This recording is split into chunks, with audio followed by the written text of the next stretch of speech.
Coach O knows a great deal about baseball, but he also knows a great deal about life. I mean, how old are you now? Don't answer. My granddaughter. But through his coaching, I not only became a better baseball player, but I learned a lot about life. I became a more responsible and more knowledgeable human being, and I attribute a lot of that to Coach Oliphant. But personally, I can thank him for a lot more than that, because Coach O was the first one to ask me if I wanted to catch, and truly catching was a very, very big passion in my life. And without Coach coming to me that one day and asking me if I wanted to catch a bullpen, I don't know if I would have gained the confidence that I do have today. So thank you, Coach, for doing that, and thank you for not only believing in me, but not giving up on any single person out here. So you well deserve this field to be named after you. Thank you. This past fall, our school board did something very important in recognizing the lifelong contributions of this gentleman, Bill Oliphant, by naming this field Oliphant Field. I can say that being a baseball parent myself, baseball is the American sport. Bill Oliphant is a true American.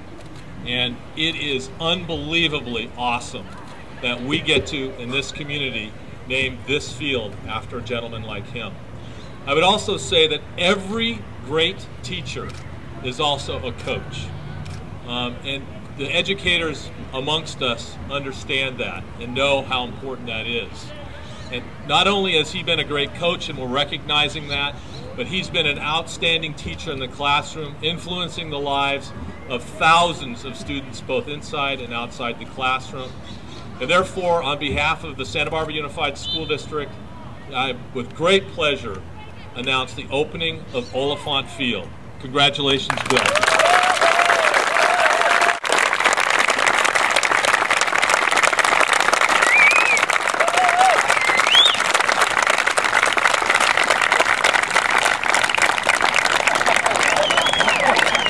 This field brings back so many memories.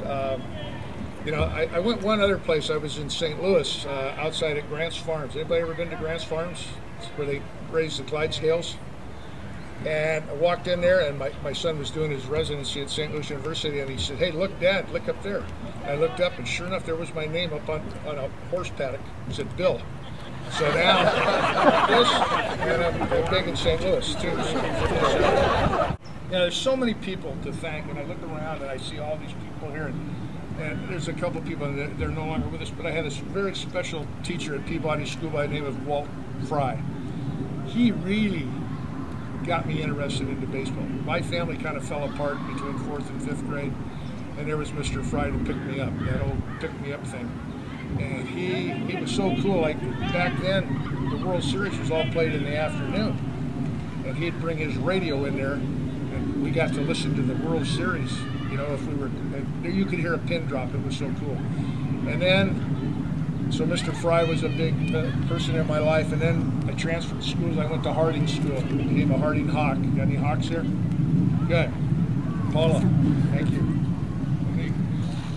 And so I met a cool gentleman. And teachers, I think, and coaches in my growth and growing up as a little kid were my heroes. And I met a gentleman by the name of Bob Hardy, and he was he played with Fred on the Foresters, but he also ended up teaching at La Colina for many, many years, and he passed away a couple of years ago. And he was a real man in my life, and I have some very fond memories of him.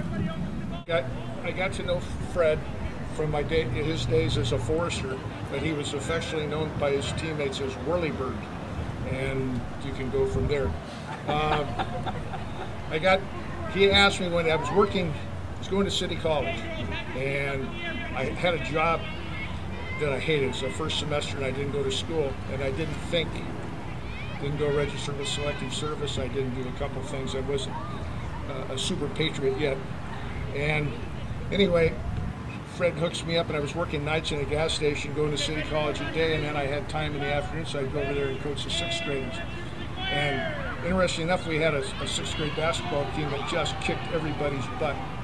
And David Meister's dad, God bless him, saw me, and he was head of the recreation department at the time, and he said, "Hey, you want a job that'll really pay some money?" And I said, "Oh yeah, what's that?" He says, "How about coming and work for the recreation department for us?" I said, "Wow, okay." So that gas station job went by the side, and I became a coach after school, like $1.75 an hour, and I loved it. And in the summertime, I got to coach again, Pee Wee League out at Mackenzie Park, and we battled these guys over here at Ortega, led by that guy over there. Let's play 2 today. We still have time. Thank you.